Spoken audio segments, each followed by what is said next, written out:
I knew my thinking had led me to the hospital bed fighting for my life. I knew if I carried on, I wouldn't be alive in 6 months' time.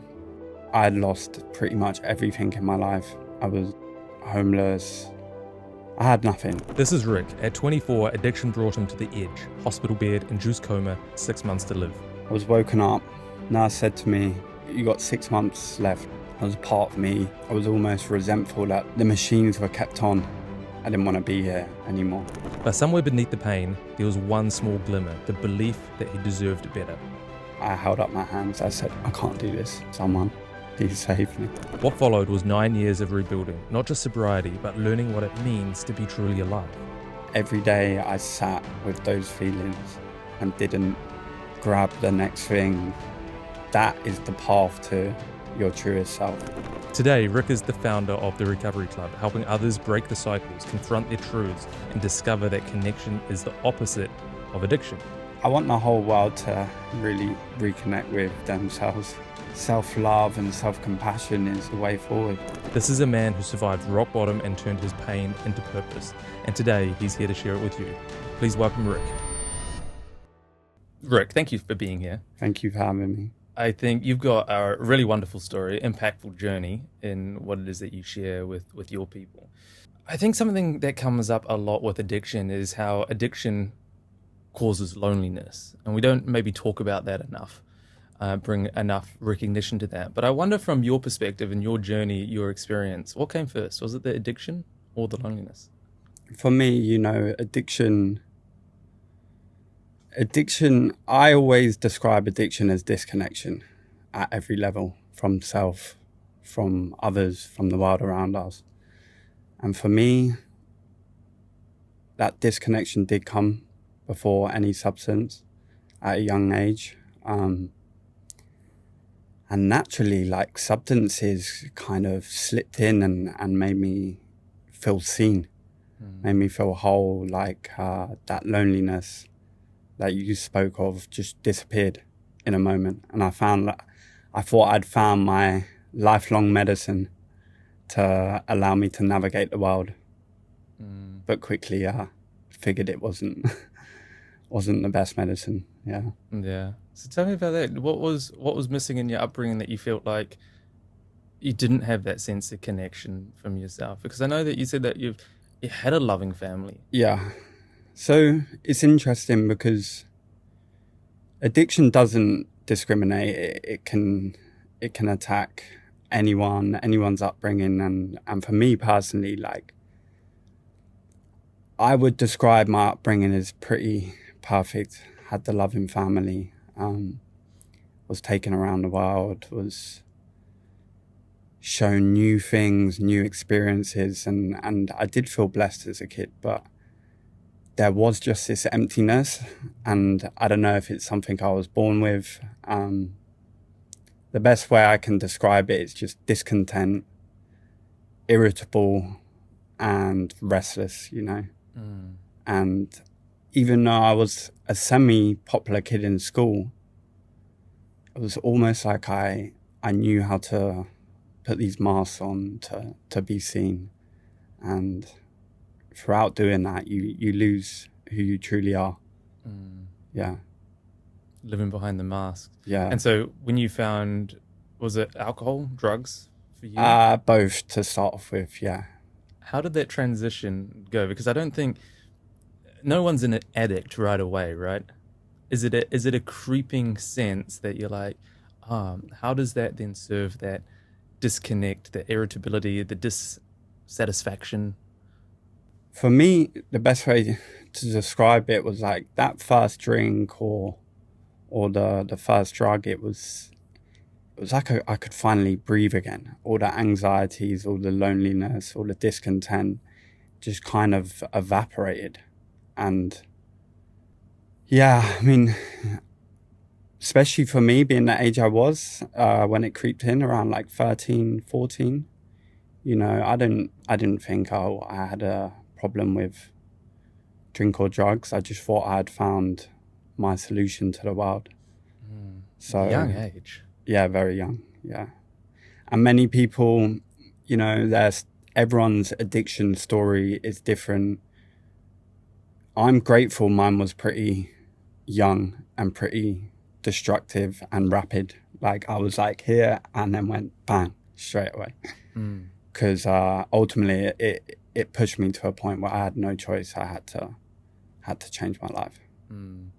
From such a young age, I would imagine that would have become your identity to a degree. Yeah. And so as you're going into the depths of addiction, that becomes your identity, and then you hit that crash. Tell us about that.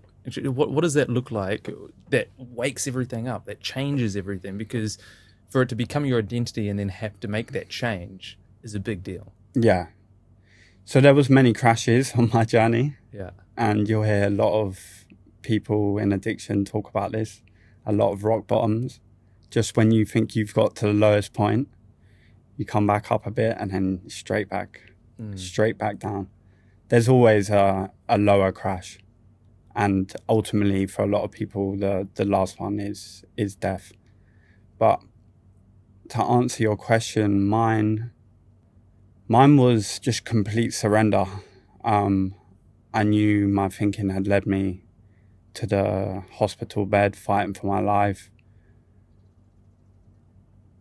I knew if I carried on, I wouldn't be alive in 6 months' time. I had lost pretty much everything in my life.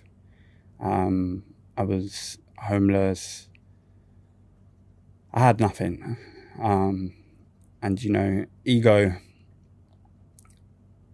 for a long time kept me from reaching out for that help. But this was pure ego death. I held up my hands. I said, I can't do this anymore. Someone, please save me. Yeah. Beautiful. I think, I know that you got a massive story through being an addict, all the pain, the loss, the disconnection, probably the heightened disconnection of what was already there within you. Yeah. It wasn't a solution. It was probably more destructive. And I know I have so much respect for your story. What I'd love to dial in on in this conversation is finding out how that you go from that stage into where it is that you are now. Because one of the things that I see with this disconnection and addiction, I think addiction is a really, it's a really strong word that I think comes with a level of judgment for someone that's not identifying as an addict early in the morning. And also then going, well, we all have some level of whether, if it's not addiction, maybe it's a compulsion. Yeah. And if it's not a compulsion, it's a tendency. Yeah. And so I think on some level we can all relate to the destructive patterns, and maybe they could be even highly functional destructive patterns. For example, like being a workaholic, being a perfectionist, going to the gym and getting super ripped, and it's all just a mask. To cover up that disconnection. Right. And so what I'm really curious about is how you go from finally hitting the rock bottom. I would hope that, it seems like it's a human experience that we have to hit sometimes the lowest lows to finally create the change that it is that we need in our lives. But I think through talking it through, creating this awareness, and everything that it is that you share and we share here together, hopefully it allows someone to not have to reach such the rock bottom to start making the change. I think that comes through awareness, right? Yeah, coming up to 9 years now, my whole journey has been awareness. Congratulations. Thank you. Yeah. That's It's all been self-awareness. Like you said, I still have tendencies, I'm not a perfect human being. I can see when I am acting out in certain ways to kind of fill that void. And like you said, I feel like everyone in life does it to some degree. It could be scrolling on your phone on Instagram. It could be dating multiple times a week, or it could be wanting to be the best at work, but ultimately having an awareness around the intent behind it, and is it trying to fill something inside of you, or... And look, there like I said again, there is no perfect way. It is about having the awareness and being compassionate with yourself as well. I love Yeah. that, bringing the compassion to it. Yeah, yeah, So tell us about your journey. You hit the rock bottom, hands up, total ego death, like, yeah, okay, fuck, I got to make a change. And I know that's just the start of it, because it's not just like, okay, do that, yeah. everything's fixed. Yeah, where is that starting point for you, or the next steps from that, and going, okay, what do we do now? So it's a funny question, because in that moment when I was woken up, because I was in an induced coma, I was woken up. Nurse said to me, Rick, you got 6 months left. Like, you don't change. It was a part of me, because I had battered myself so much. I was almost resentful that the machines were kept on. I didn't Wow. I didn't want to be here anymore. The pain I had caused, the destruction I had caused through my addiction in those years leading up to it. But I still held on to that one deep glimmer of hope that I deserved a better life, And answer to your question, I just, I held up my hands and started to listen to people, people that had been where I'd been to, and I was open. I was willing to do everything that was suggested to me, and like you said as well, just putting down the drink and drugs it can sometimes be the easy part. I was hit with years of pain, things I had ignored. My reality was terrifying. I was scared of the world. And yeah, even a year into my sobriety, I still really struggled with the world. I still had suicidal thoughts around my 1 year sobriety, full of shame, full of fear, full of probably still loneliness. Yeah. But what I didn't realize back then, and it's what I tell a lot of people, is like every day I sat with those feelings and didn't grab the next thing and drink that bottle or scroll on my phone or go meet a girl to fill that emptiness. And I sat with it. Yeah, it was painful, but that is the path to your truest self. I love that. On the other side of those feelings. It gives me goosebumps. I can't imagine, because I haven't been there, so I really want to be respectful of just that imagination that I'm feeling, how challenging that must be. What I do know about, especially drugs and alcohol, it's the best numbing or change of emotional state substance we've got, right? So whether it's drugs, go and take some ecstasy because it makes you feel fucking alive, or cocaine, it's amazing. And on the other side of it, go and hit whatever bottles of alcohol it is that you love, because it numbs the pain of whatever it is. And I think I've experienced deep loneliness for 7-8 years of my life, dysfunctional dating, and feeling like, what the fuck is the point in anything? And I guess I'm grateful, lucky enough, that I didn't turn to drugs and alcohol, but promiscuous sex and all sorts of other things that would make that disconnection go away. Yeah. At least on the top side of it. But to come back and go, okay, well, I'm going to stop doing the thing that checks me out of the pain, the discomfort, the feelings, and turn head on in towards that. It takes a lot of courage. And can I ask you, was there a lot of discomfort in? Oh, so much. Yeah. So much. Like, to go, and then all the shame and the judgment, as you mentioned, within myself, going, is there something wrong with me? Yeah. And I think, like, a change in identity that it really creates.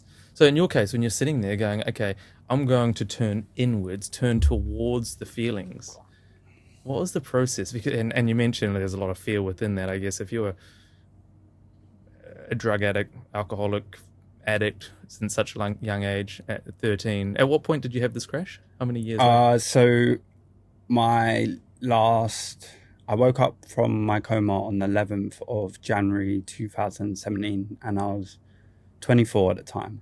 So that's almost a decade of your life. Yeah, so this new year will be 9 years. So 9 years sober now. So you're just coming up to 9 years. So you're close to coming up equal times of addict versus sober. Pretty much, yeah. I was thinking about it like that the other day. Yeah. I think that's a massive milestone. Yeah. That's incredible.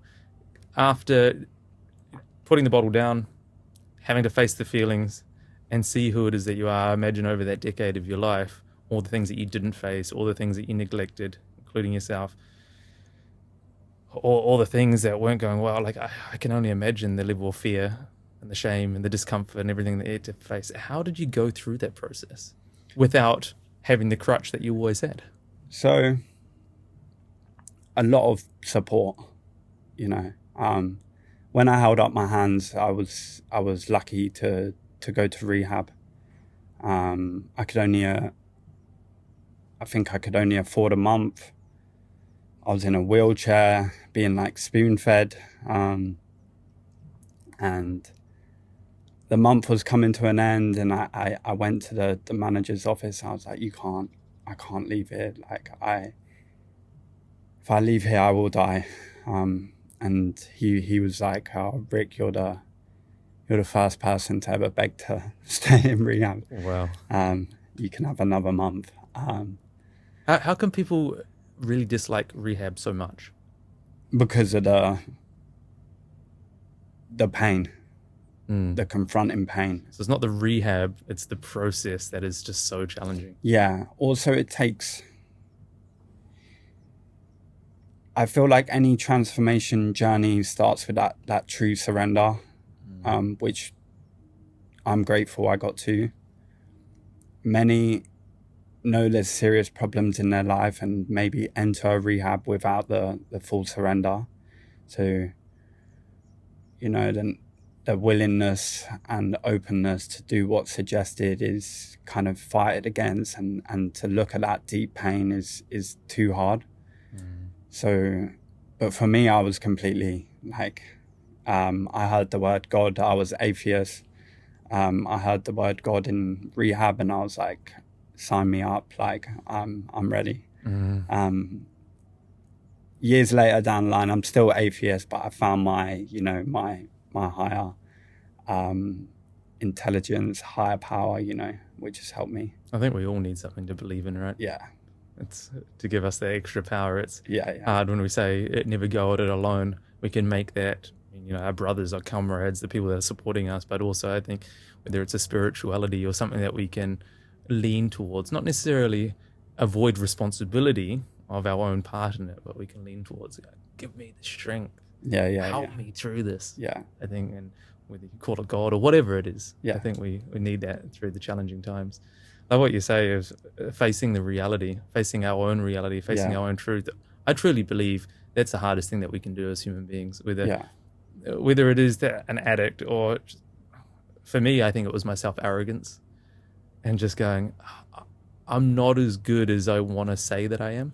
Okay. I've always had this thing like, I want to be the best, but I know that deep within me, I know that I'm not the best, and I wanted to hide that. I didn't want to admit that to my truth, and so then when I admitted that, I'm like, oh, fuck, I'm actually kind of shit. Yeah. And I jump back the other way, and that's really hard. But as soon as when we do come back to that truth, now we can start taking responsibility to go, okay, well, what are the steps to create that? Yeah. What's the pathway? How is it that I can start showing up to rebuild myself in the way that it is that I really want to be? Yeah. And it's extremely humble and takes a lot of humility, and that is the opposite of ego, I guess. And like you said, anyone that makes that change to really look deep within, I have the utmost respect for them. Yeah. It's probably the most courageous thing a human can do. But, and you've probably reaped the rewards from it. It's the most beautiful thing you can do.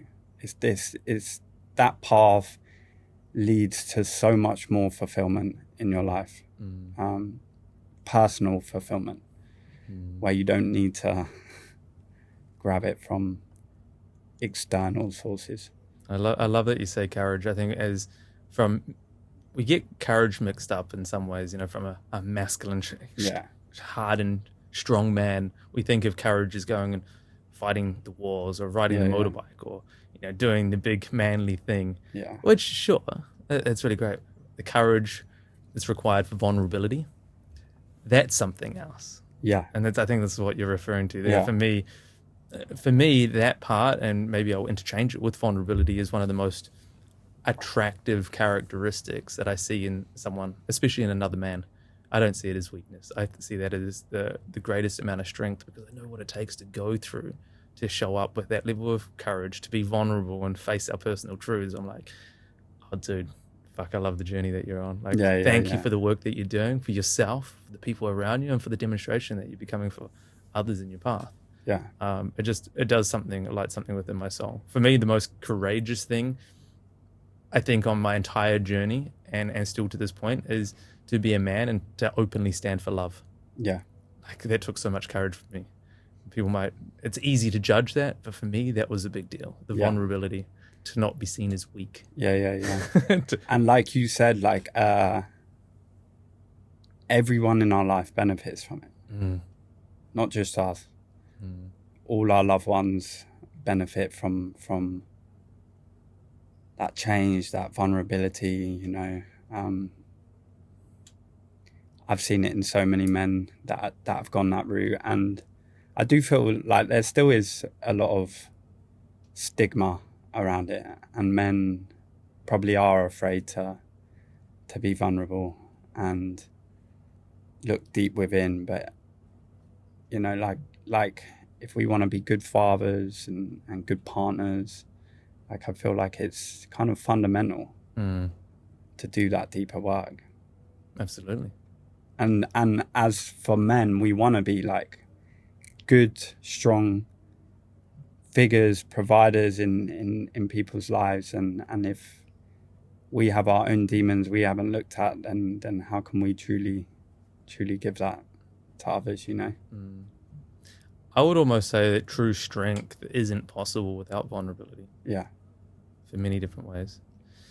So you mentioned courage, and leading on to that, the vulnerability to really own our own shit, overcome that, work through it. What other kind of attributes did you need to start discovering and embracing on this journey? Like I said to you before, humility, being humble, helping others, as broken as I was, I still had a story. I still had something that I could give to someone else. And there's something humble in that.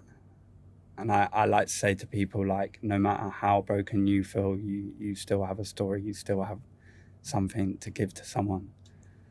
So there's a lot of healing within that, isn't there? What, giving back to others? Yeah.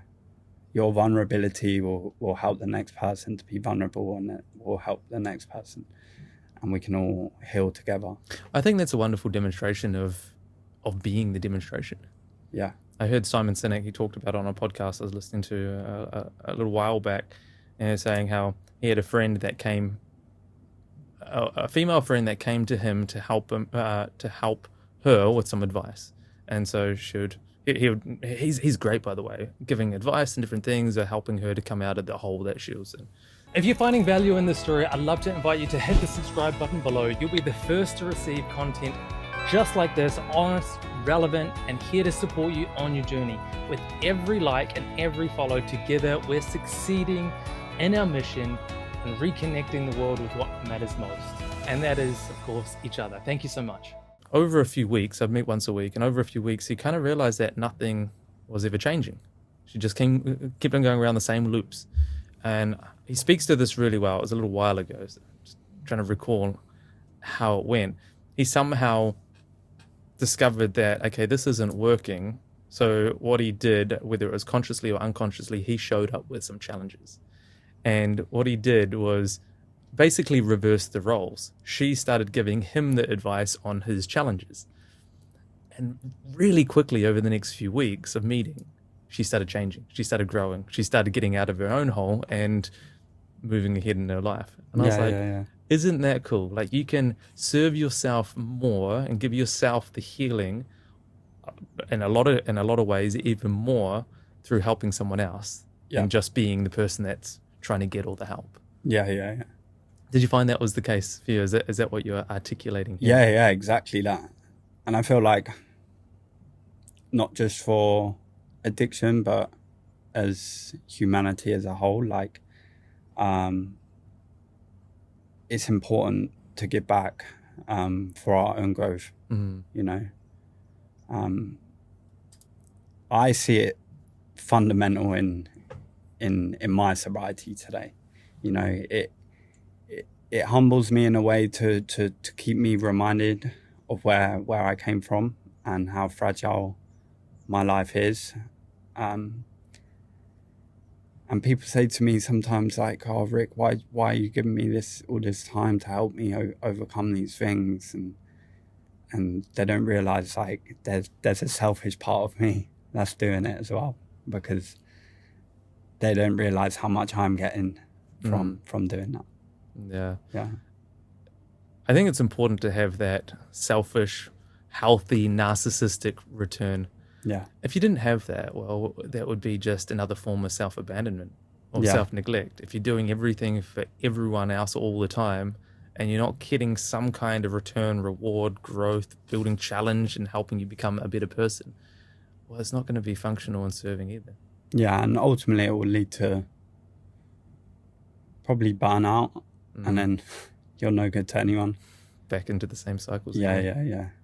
So you mentioned humility as a big one to own your stuff.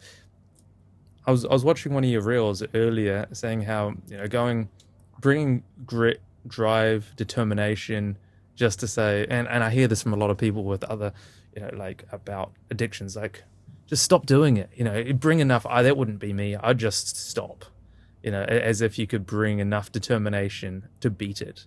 Fighting it from this, like, almost this masculine energy. But I heard that didn't always work for you.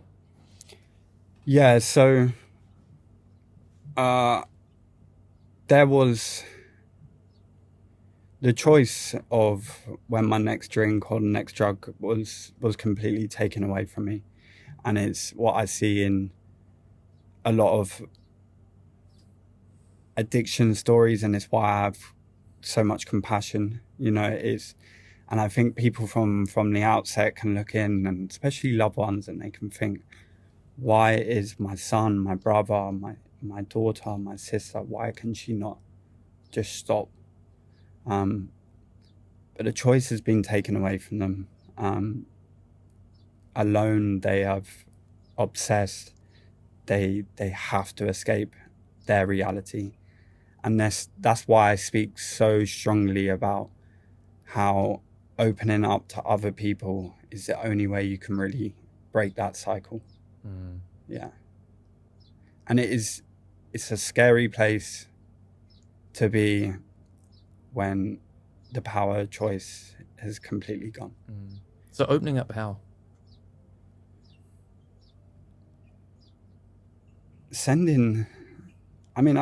I say to a lot of men, like, even just sending a message. Like, we're very blessed today.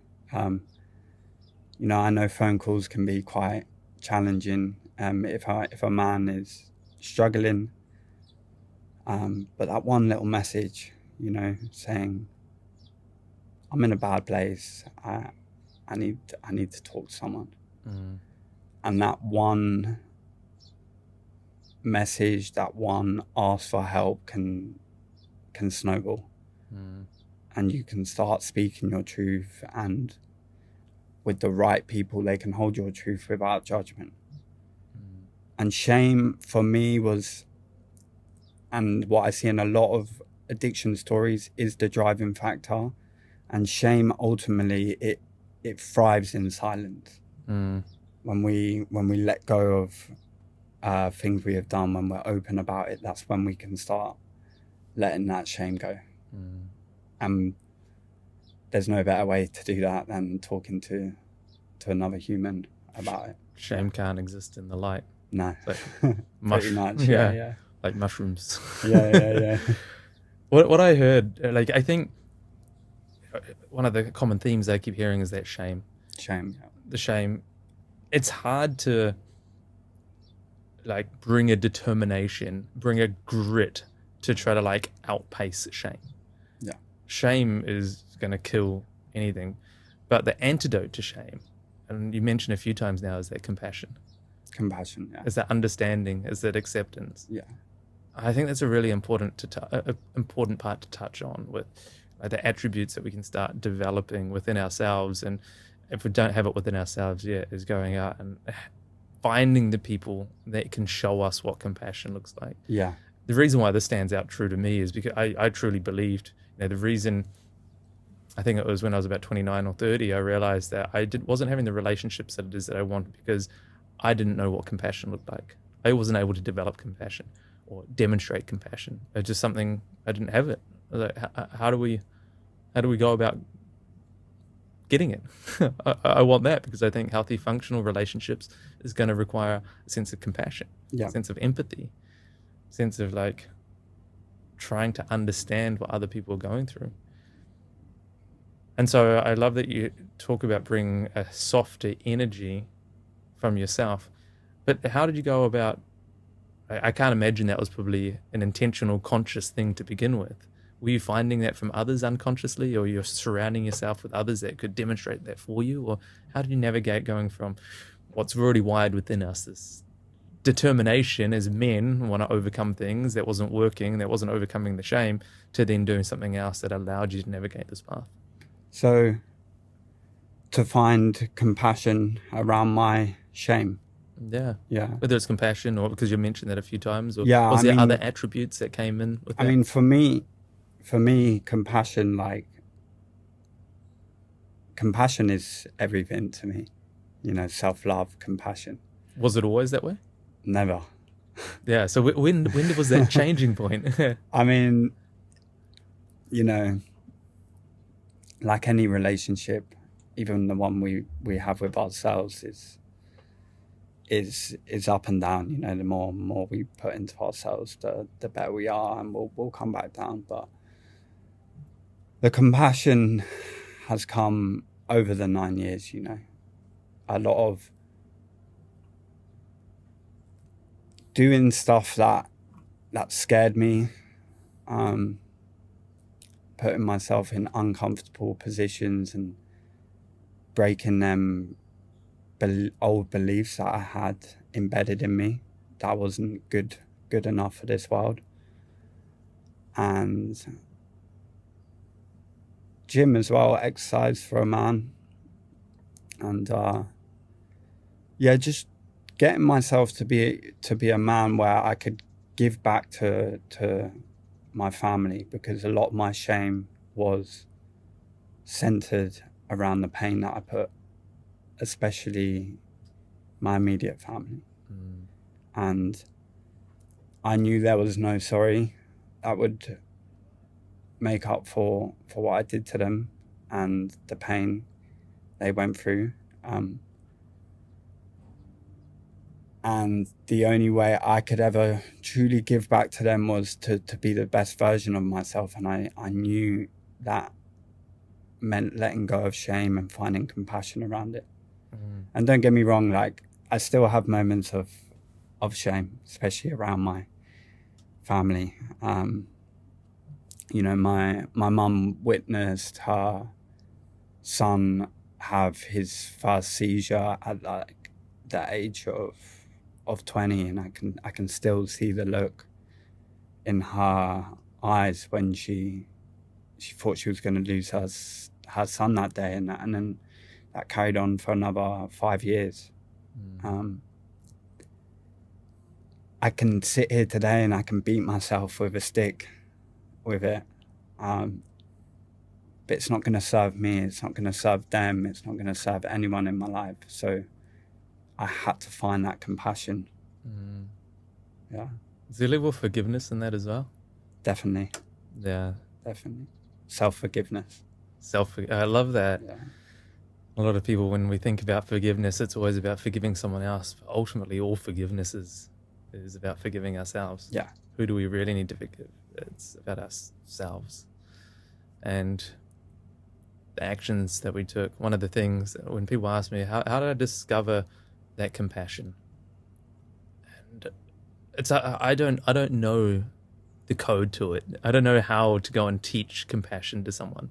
One of the big things that a belief at least I took, I tried on and practiced as much as I possibly could for myself and for others. I think it was harder for myself to begin with than it was for others, and I came back around as just looking at everyone's doing the very best that they can with the tools and the resources that they got available to them. Yeah.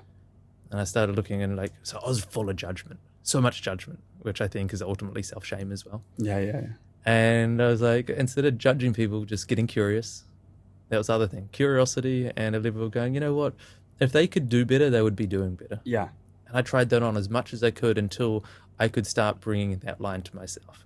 So rather than beating myself up on the stupid shit that I did and the things that I wish I hadn't done and the regrets and the judgments that came with it, I was like, okay, that wasn't necessarily cool. Like acceptance didn't necessarily mean that, like, sure, I could do something different. Acceptance was the curiosity of going, well, yeah, it's done it, then take responsibility. How can I be different moving forward? And the starting place was, okay, I didn't know any better. Yeah. I couldn't have done any better. I was Yeah. just doing what it is that I knew.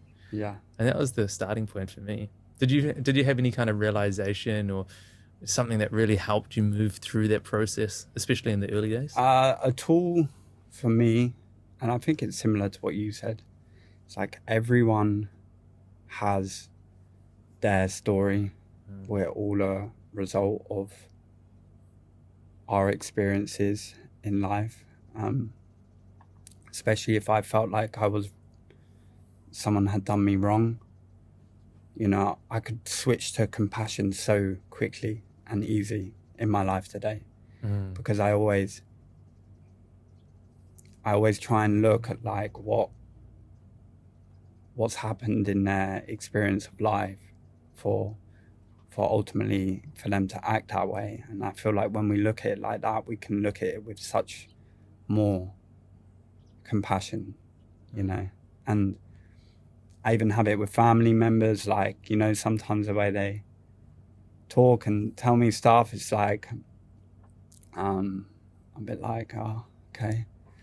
But, they've had their own life. They've had their own experiences. They've had their own parents, their own upbringings, and we're all a result of that. And we don't know each other's stories as well. So when we look at it from the outside, we can find compassion. That's my experience.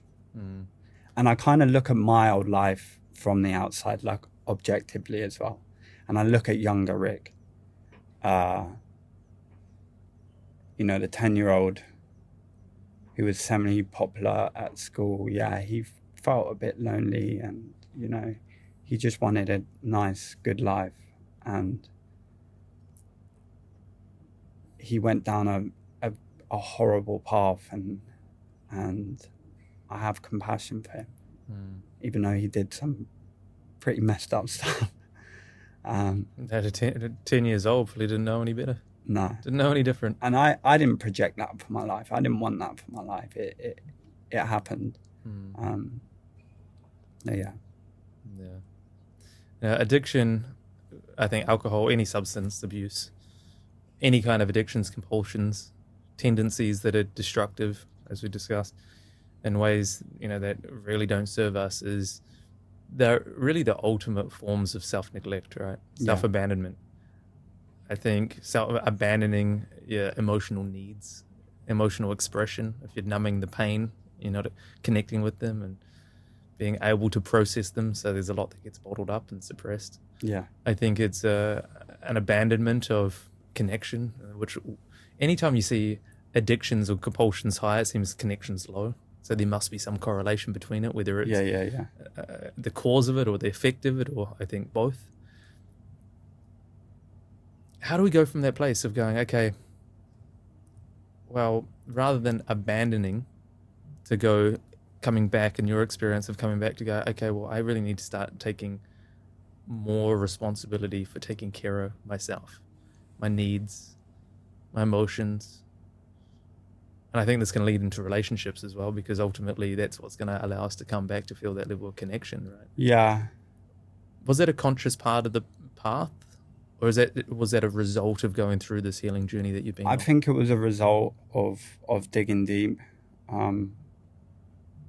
Naturally, when I took that path, it attracted people that were on a similar journey, and I found connection through that.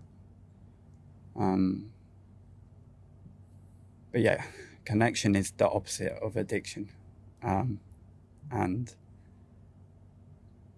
is probably the opposite of abandonment as well. Yeah. What I found in my stories is, from as very early on, I suffered with deep codependency issues with all relationships. Like I needed to be seen, to fill that void. And what I didn't realize at the time, but I was just this constant self-abandonment of my own needs. I was a people pleaser. So you weren't seeing, you're craving to be seen by others, but you weren't seeing yourself. Yeah. Yeah. It's never going to work. No. It's never going to. And it's funny because I made a video on my Instagram about this. Like, I think it was like 2 years into sobriety. I was still very, very lost. I was sitting up on this hill back in England where I used to play with my sister. I was alone, and the sun was setting, and I got this like overwhelming sense of gratitude just in the moment. And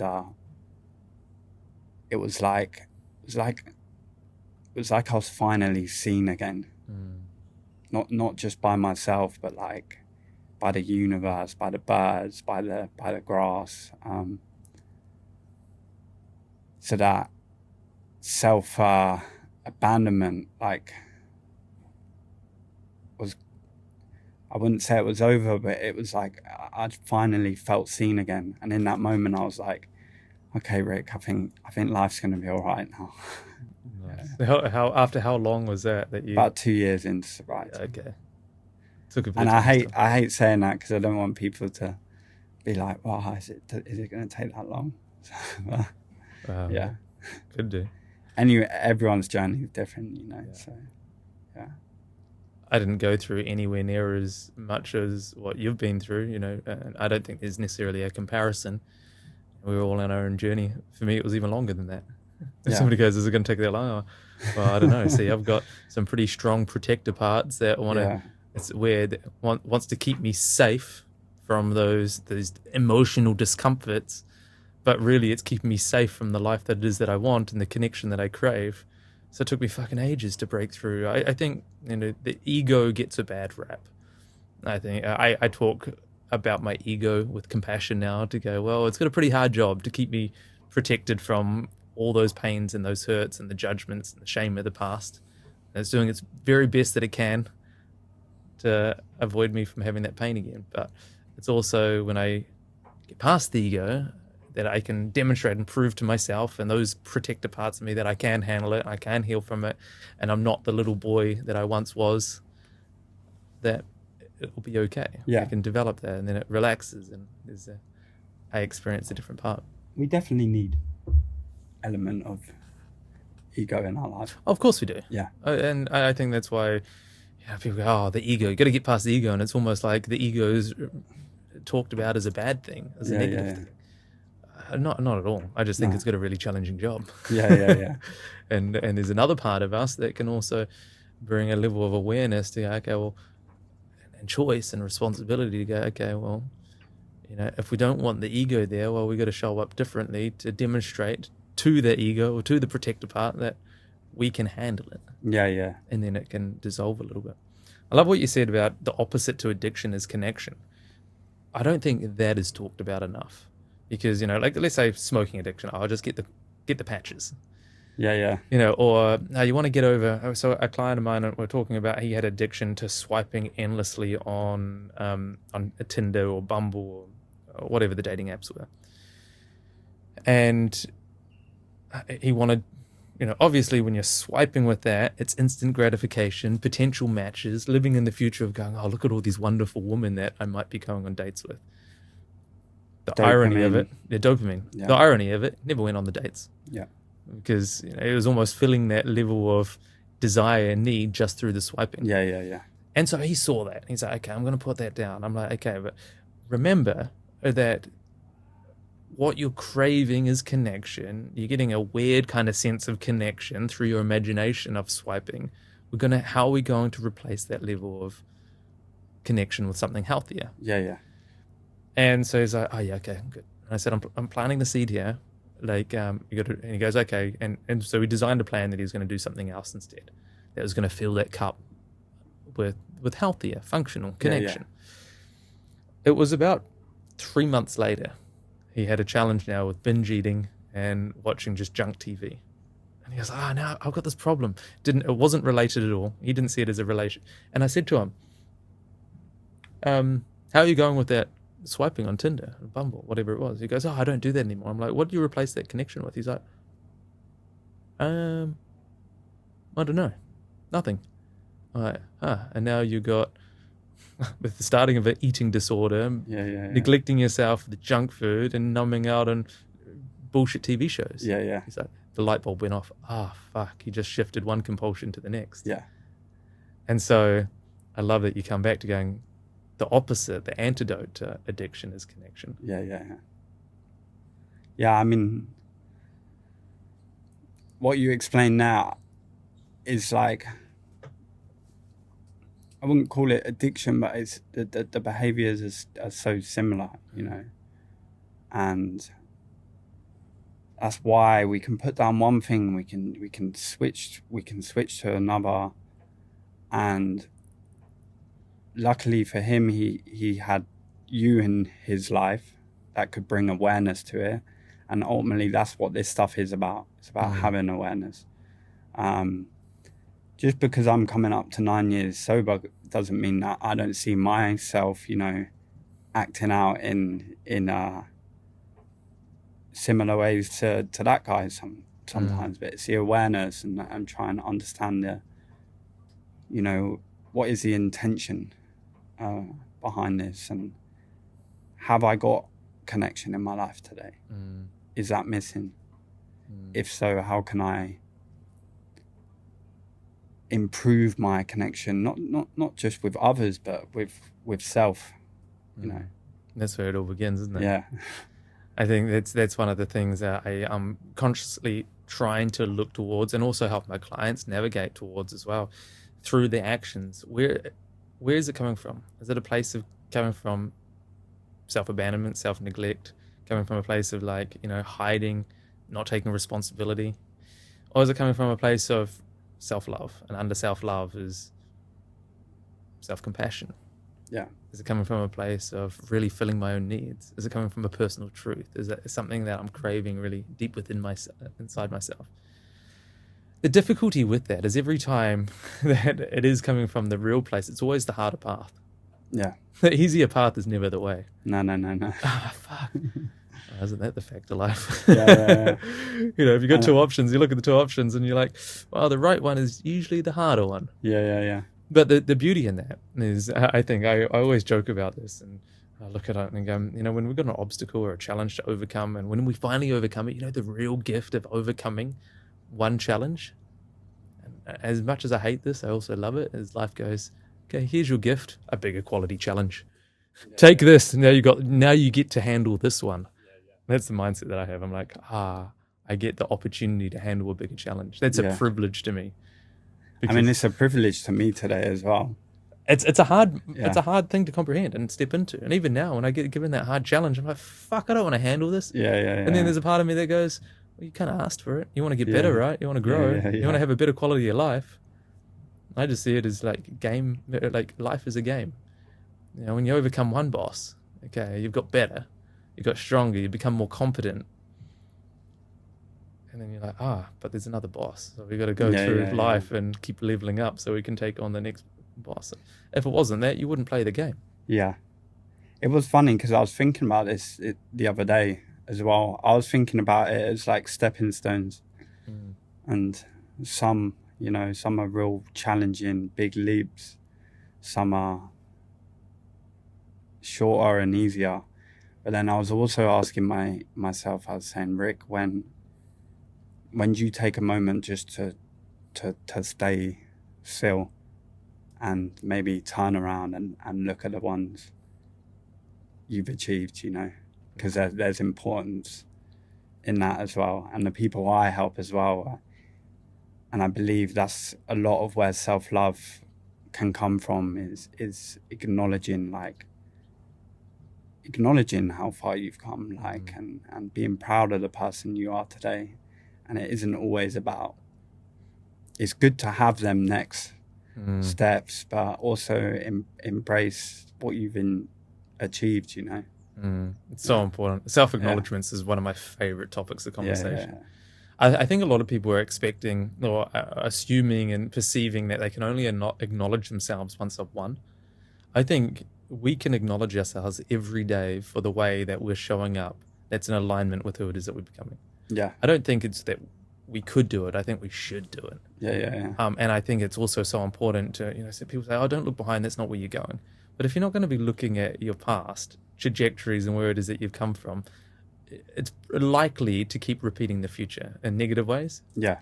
And if we're not looking at the positive things that we've done, we're just always going to be on this rat race of chasing more without actually having the sense of fulfillment or accomplishment or success of going, oh, wow, like I've come a long way. Yeah. That's worth celebrating. Like that feels fucking good. Every time I'm talking about this all the time in like different men's circles that and brotherhoods that I host and groups that come together. Like it's amazing how many guys were like, I get them onto the topic of self-acknowledgement. I'm like, and how does that feel? And they're like, it's just a little thing, like kind of pride. I'm like, what was it? It's kind of like a sense of like pride. I'm like, pride for what it is that you've achieved. He's like, yeah, but it's only a little thing. I'm like, dude, what I heard was fucking awesome. It was amazing. Of course, it's massive. Yeah. They try and diminish what. Why are you diminishing yourself? You should feel proud of yourself. Yeah. Because, but it's only a little thing. I'm like, well, you went from a place of judgment into compassion and you acknowledge someone else, like, or how it is that they've got, or yourself or whatever. I'm like, going from 0 to 1 is a big step. Yeah. Like, that's amazing. What I heard is incredible. That's more than what you've done in the last decade of your life. And you're trying to diminish that? Yeah. Dude, come on. He's like, wow. Oh, man. I'm like, how does that feel? And he's like, yeah, that feels real good. I like that. I'm like, maybe you should do more of that. He's like, yeah, let's do more of that. Yeah. And you see that breakthrough. It's just amazing, isn't it? I'm very, I reflect on my nearly 9 years and I'm beyond proud. Yeah. Yeah. Good. Beyond proud. Yeah. Yeah.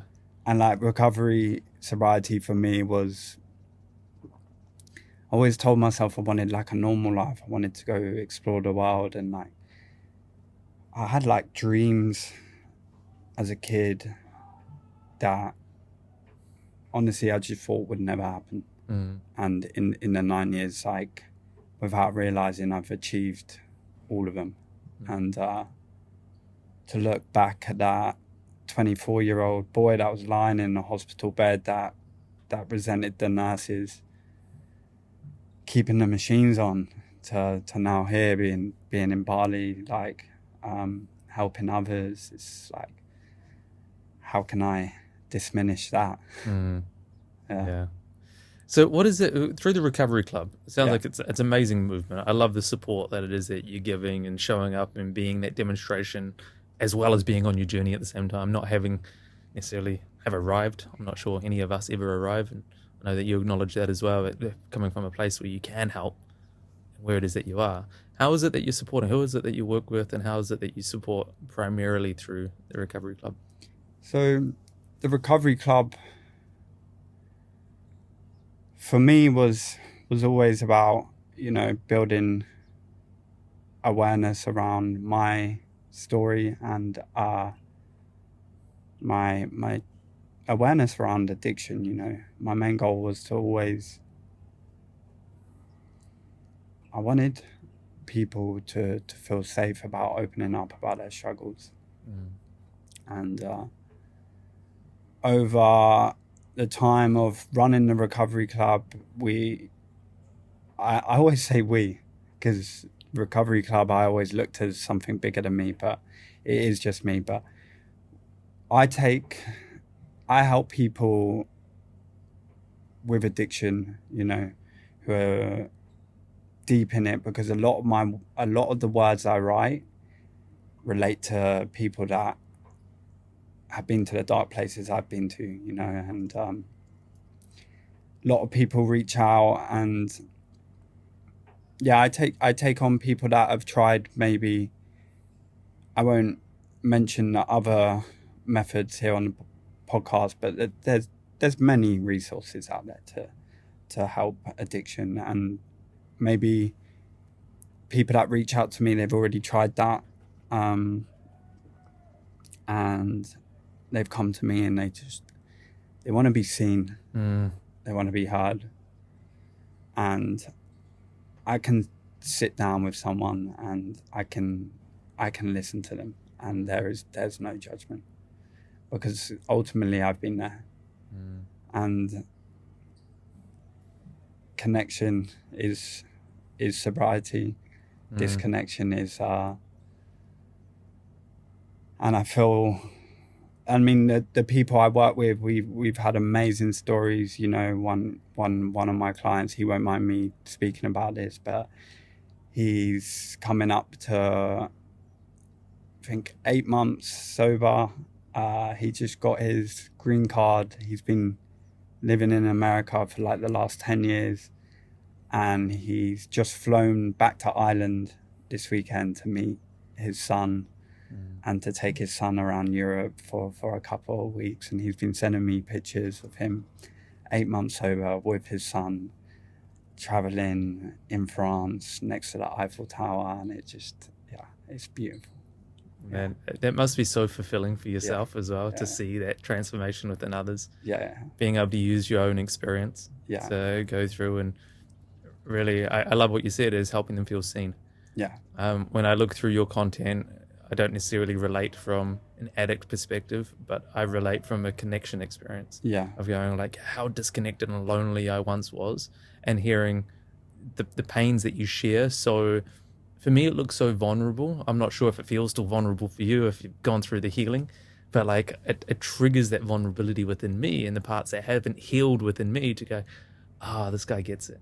You know, like your truth, your honesty allows me to see my own truth, and that being seen and that being validated, and almost a normalization. Not to say, hey, this is all right, you can, like, you should tolerate this, but more like a normalization and going, yeah, this is okay, and we can do something about it. This is not the end of the road for you. I think it's so important. And for me to step into that, you know, that vulnerability, especially on an online space, and for a man, like, it came with a lot of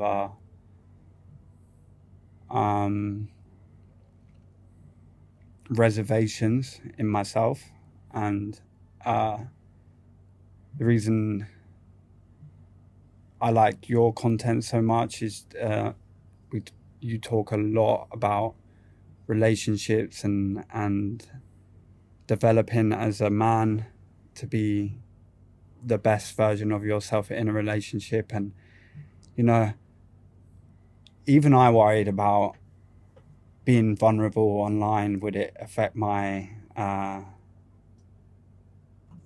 dating? Would it affect the way the world saw me, or the way women want men to be?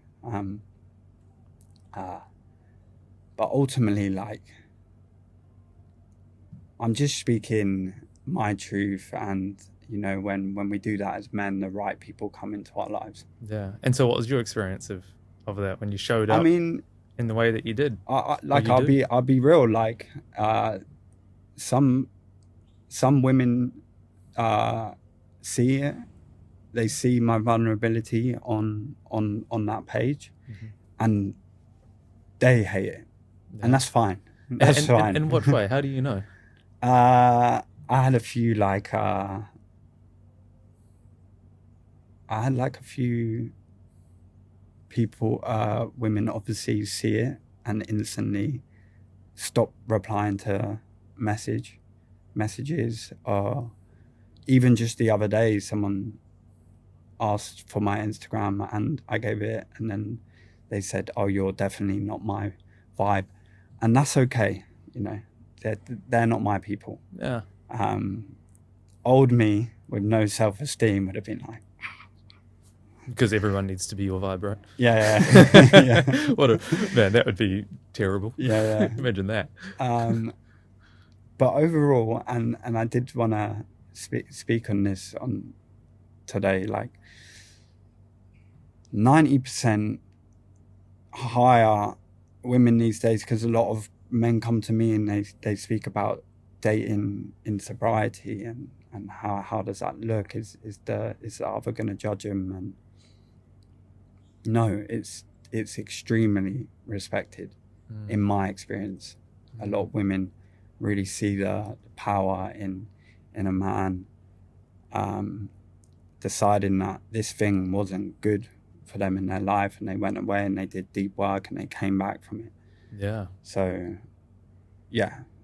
I think so. It's a form of self-control. Yeah. A woman really, I think, consciously or even more so unconsciously, deeply respect men with self-control. Yeah. Because they're going to feel a lot safer. Yeah. I think low self-control, what is that? How's that going to turn up? It could turn up as violence, turn up as cheating, turn up and doing a whole lot of things that they're going to regret later and then having to apologize for. There's I think there's a deep sense of masculinity tied with, I have urges, even human urges, biological urges to go and act in a kind of way, but I'm going to bring a level of discernment to my actions, my thoughts, my emotions, and consciously choose something that's going to be for the greater good. Yeah. And I'm glad you said it like that, because it is the reality of it. Yeah. And then there's a lot of courage and truth to what you said, because as men there is urges and we want to, but man, living in Bali is one of the hardest things, especially I don't see it too much of an issue. I'm 37 now. My days of chasing around young fit 20-year-olds are kind of behind me. I had a great time in that era of my life, and I feel mostly satisfied with that. But sometimes I'm looking and going, wow, and I hear this from guys all the time, man, how do you live in Bali with a partner? And I'm like, well, have a bit of self-control. You get to choose. And also, and my girlfriend and I joke about this. We were walking down the street one time. We were in Spain, and there's this guy. He was really fucking fit. He was ripped. And he's walking towards us. And my girlfriend, she's there holding my hand, and she goes, wow, out loud. And I turned to her. I'm like, what? And she's like, oh, shit, did I say that out loud? And she was like, oh, fuck, I wasn't supposed to say that out loud. Yeah. And, within me, I'm like, I get it. Yeah.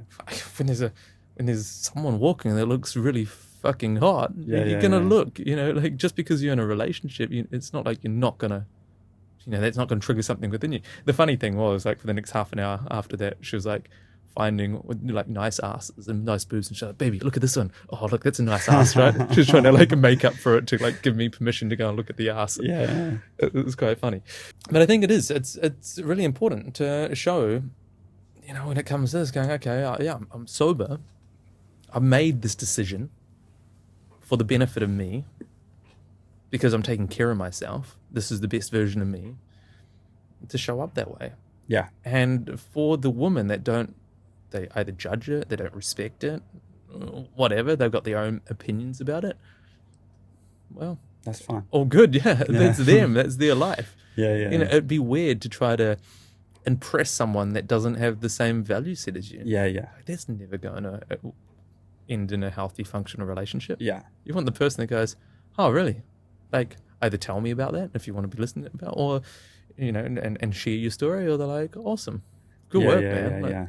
Well done. because I also don't want men to shy away from vulnerability and fears that their rankings on the sexual marketplace will drop. Which I feel like you know today with social media and certain public figures, like it can be, that narrative can be told.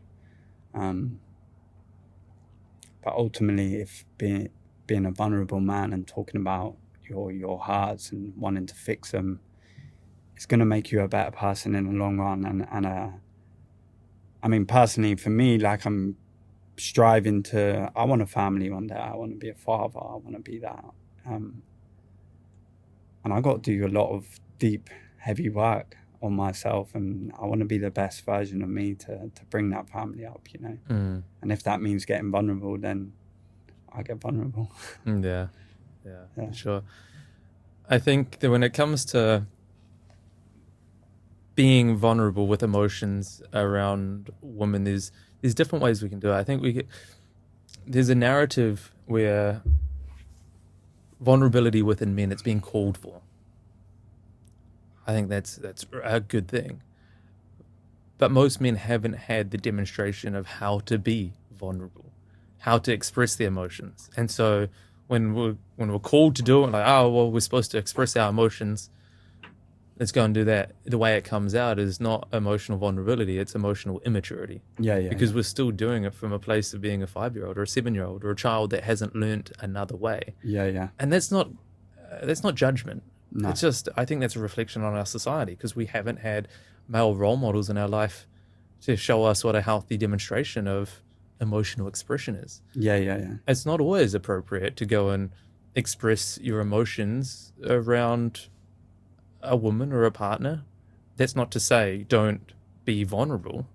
It's just choose who it is that you should and can be vulnerable around. Someone that can hold that space.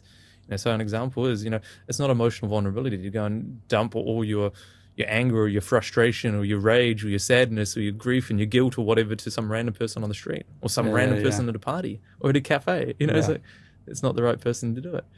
With an intimate partner, a romantic partner, I think this should be the safe place to go and do it. And yet, who you're doing that with is also a human being. They've got their own baggage, they've got their own triggers, they've got their own vulnerabilities and fears and everything else as well. And so it's not going to be perfect. I share that from a recent example myself. I've been together with my partner. We have a great relationship for like over 3 years now. I'm super proud of. Longest relationship I've ever been in. We've done a lot of work together. And so I demonstrated, I believe, is, to the degree that I can at the moment, some functional anger and frustration. Previously, I would have suppressed that, but that triggered something within her because that came from something that she did. Very minimal, not a big deal. It's not about that. But I felt like from her side, it wasn't received well. She judged it, and previous me would have been like, oh, that's not acceptable, and I would have suppressed it. What I learned now is going, and I reflect on it, I'm like, well, that just triggered something within her. That's okay. She's got her own healing to do. But maybe when I'm feeling that emotion, I would love to be able to do that around her, but we're not there yet. She's not there yet. We can't hold the space for each other. That doesn't mean don't feel it. Just maybe go and feel it with one of the guys or someone else that that can hold that space for me. And I think it takes a level of maturity to recognize that. And awareness. And awareness, And it's a process. This is new awareness for me, even after 6 years of being in the space of emotional coaching and connection. And I'm glad because I know you speak of brotherhood a lot as well. And like, I believe so important, to, sometimes if we're going through hard times in our life, maybe our romantic partner, they can know maybe they aren't the best person at that time to let it all down, and maybe going to your brother, someone that can hold your truth without judgment and support you is a beautiful thing as well. I think it's one of the best things. Yeah. It's so good. Yeah, I'm grateful. I live with two of my best friends here in Bali who are both guys, and you know, over the last 2 years, I've realized how important my male relationships are. My brotherhood. Like, I will tell these boys anything. They'll be there for me. You know, I could be. They've gone back for Christmas, but I'm sure if I called and said, James, something bad's happened here, I can't tell you what, but I need you tomorrow, he'd probably jump on a plane and be to have that kind of relationship is amazing. Yeah. I don't think most guys probably, generalization, but most guys probably don't have that kind of relationship, or maybe even know that kind of relationship exists. Yeah. It takes really a strong understanding of what kind of connection that it is that we need. So, a brotherhood, some people say, like, the rugby club.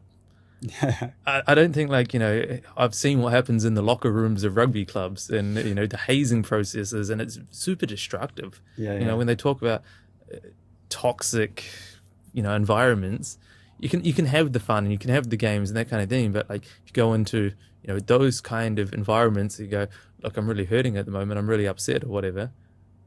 A lot of those guys wouldn't be able to hold that space or handle it. We don't have that level of vulnerability in that space. Yeah. So to find other brothers that are going through this and come back to see your emotional expression not as a weakness or a weak man or grow the fuck up, and all these old narratives that go, tell me about it. What is it that you're going through? Man, it's totally normal to feel that way. Yeah. Of course, anyone would feel that way if you've been through that. And to sit with that, it's really important. And the wonderful thing that we can have with the brotherhoods and other men around us is we've all got different developed skills and attributes. We can become that healthy demonstration for each other. Yeah. This is a huge calling that I'm feeling super inspired by, is bringing guys together, and particularly for me, it's love, romance, intimacy. That's a big deal for me. Yeah. And so I'm like, I didn't have that growing up.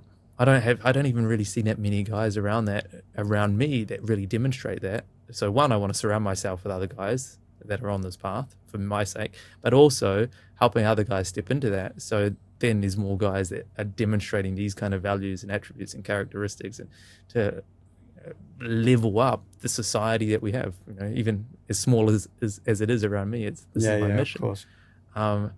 Similar to the path that you're on and bring that demonstration. I think it's just, we can support each other, we can be the demonstration for each other, and the flow on, the ripple effect is, how's that going to change the next generation?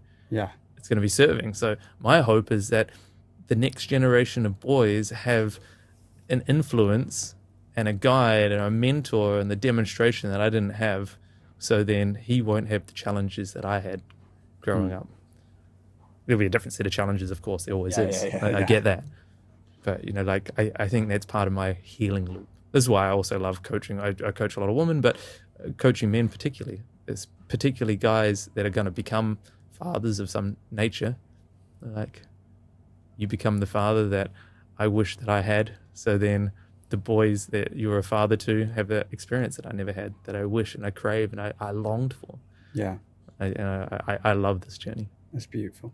Yeah, thank you, man. Yeah. Thank you. In terms of when it comes to, I know that you want to talk on a little bit more around relationships and connection and from the perspective of being an ex-addict. I think, do you feel like, would you say ex-addict, or would you say still once an addict, always an addict, and how that kind it's a tricky one. pulls you through the identity that you now have, and how that affects relationships, dating, and getting into other. My label's a tricky one because, I stand proud by the fact that I'm an addict. I even had someone yesterday say, you can't say that about yourself. You're not that. You're affirming that part of you, but like, I'm a proud addict. Proud in which way? I'm proud of what I've overcome and the ability I have to help others make change. I think that's the piece that people don't hear. Yeah. When you say a proud addict, right? Yeah. And I need to remind myself of the illness I suffer with, because ultimately, like, my reality of that hospital bed, I can have back in a second. I know it from witnessing other people with addiction problems. I know it from doing my own research as a kid. I'd have like 2 months sober here, go back to drinking. A week later, I'd be 10 times worse than I was before. So,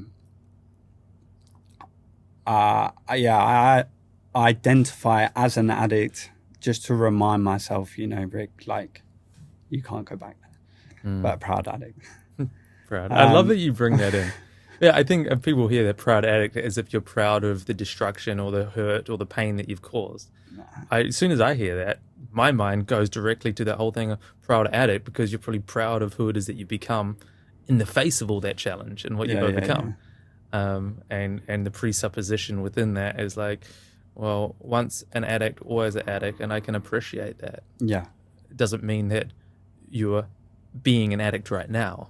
No. But it's somewhere still within you. Yeah, it's somewhere there. Yeah. And it reminds me that I need to do daily work as well. Yeah. Yeah. But in regards to your question and dating, do you know, like, a lot of men come to me, and the thought of one of their big concerns of getting sober is, like you said at the start, loss of identity. Being that wild guy, the one that can put on a mask and be confident and walk into a room and feel everyone sees him and he's loud, and the idea of that being stripped away because that ultimately alcohol or drugs were his tool to reach that scares them in a dating sense, and some are petrified just to go on a date full stop sober. So yeah, but like I said, like, personally, this is something that I don't mind admitting publicly. Like, the first 3 years of my sobriety, I stayed celibate. I didn't talk to another woman. I didn't entertain anything romantic. There was reasons for it. Firstly, I was terrified of the world. Terrified of going on a date. Self-esteem was rock bottom. I didn't want to put myself in a vulnerable situation. And also my healing, I knew had to be at the top. Without it, I had nothing. And if I brought someone into that, would it jeopardize it? It wasn't a risk I wanted to take. So yeah, dating in sobriety, look, I always think your wants and your needs and your well-being should always come first. And when you've got to a place where you've found that self-love and you're willing to share it with someone, then you'll feel better about it. But I do see a lot, and I don't just see this with people that have suffered addiction, but I see it a lot, especially with dating apps these days, is, dating apps can give us this false illusion that there is endless amounts of opportunity out there for us to find lifelong partners, and we can build a really unhealthy relationship around dating. And going on dates repetitively, you're giving people your energy. Someone asked me the other day, who's actually in sobriety, he's 3 years in sobriety, and I had something similar. I think I was about 5 years in sobriety, and I started acting out with women with dating apps, and I was doing exactly what I just spoke about. I was dating maybe two different girls a week. I'd arrived in Bali, and it got to a point where I had to ask myself, what is the intent behind this? Like, what am I trying to feel? And I quickly realized that the intent wasn't that I cared for the people that I was meeting up. It was purely selfish reasons to feel avoiding me. And when I acted that way, it just left me feeling spiritually sick, unwell. And it was almost, some mornings I'd wake up and it was almost like I was back drinking. I'd have these like spiritual hangovers, like where I was like, what have I done? So yeah, I resonate with that. Followed this. I was never an alcoholic or a drug addict, but yeah. I feel that one. Yeah, for sure. Thank you so much, man.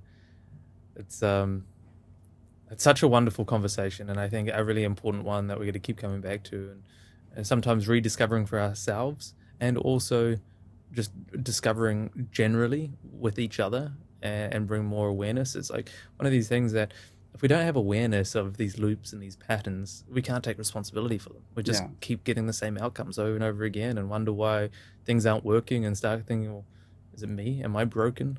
Why, things that I hear all the time.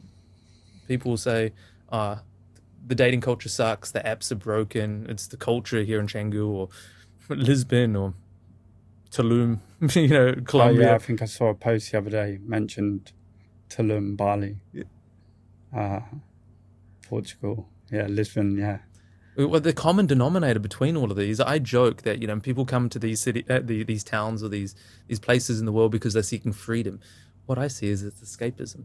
It's escapism from whatever it is that they didn't like from back home, whether it's the weather, from the people that are surrounded by their jobs. Like for me, it was the loneliness. I thought if I just go and find my people, I'll stop being lonely. But I was here living the dream in Bali, and I felt totally disconnected more than ever. Yeah. And so whatever form, like escapism, I think, I don't know, is escapism is it an addiction, or addiction comes from escapism in some kind of way? And I think as long as we're escaping that which we haven't seen within ourselves, so whatever the emptiness is, the void is, or whatever it is, well, we can't live with intention. We can't live on purpose. We can't really create what it is that we want. And that is profoundly true when it comes to relationships as well. Yeah. And so I'll see that when I'm speaking with guys, but also I think coaching men and coaching women, it's almost the same thing. It's just a nuanced different in the way that we articulate it and we see it. Yeah. But but the disconnect between men and women, we're having the same experience of loneliness and going, oh, why does the dating culture suck? And then it comes to a point where I've seen this with both men and women as well. They get to the point where it's just not worth it. There's just no good ones out there anymore. Yeah, and I'm seeing this a lot. And they're starting to check out of it. Yeah. And we could go down the conspiracy route of our, society's being constructed in a way that is trying to create this division, to cull off the people. So we stop having families and whatever it is. I've heard all about that as well. But like at the end of the day, it's like, well, what is it that we need to take responsibility for within ourselves? Yeah. And it's everything that it is that you've been sharing, like you share the story through alcoholism and drug addiction and abuse, but it's exactly the same process, whether it's working too much, going to the gym too much, or being overly obsessed with how it is that we look. I hear it through the lens of I can't go on dates, I can't get too close to women because they can't keep up with my lifestyle. I move around too much. Like it's all just the same form of like, the problem is out there. It's nothing to do with me. Yeah. And I'm like, well, you keep attracting. You don't attract what it is that you want. You attract the environment, the people, the reality of based on who it is that you are. The internal world is the projection, out into the external world, and that's what it is that you're seeing. Until you come back to recognize how it is that you truly feel, it's really hard to do anything else, right? Yeah. So it's a really wonderful conversation. Before we wrap up, this is the Reconnect You podcast. It's all about self-abandonment, self-neglect. And I love you opened up with almost my exact words: reconnect with yourself, to reconnect with others, and reconnect with the world that it is that you really want. Is there anything else that you'd love to add in, cover that we haven't already spoken about that might be there that needs to be shared on this point? No, I think I want the whole world to really reconnect with themselves, you know. Not saying that people don't, but it's just, if anyone's like listening to this, like just pursue that journey of self-love and self-compassion. And we only get one shot of this life,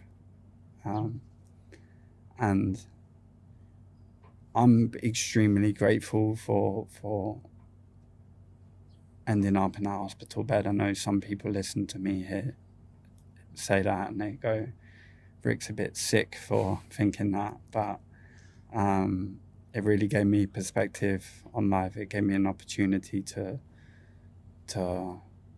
completely shift and to look deep. And yeah, like, my message is, I guess, self-love and self-compassion is the way forward. Yeah. Love that. Well, thank you for being a man, standing for the love. Thank you. Bring this message to the world. We need more of it. We need more men like yourself as well. So thank you for the demonstration and the men that you're bringing along on this mighty mission. Appreciate it. Thank you for being here, having me today. I appreciate it. Cool. Much gratitude to you, man. You too.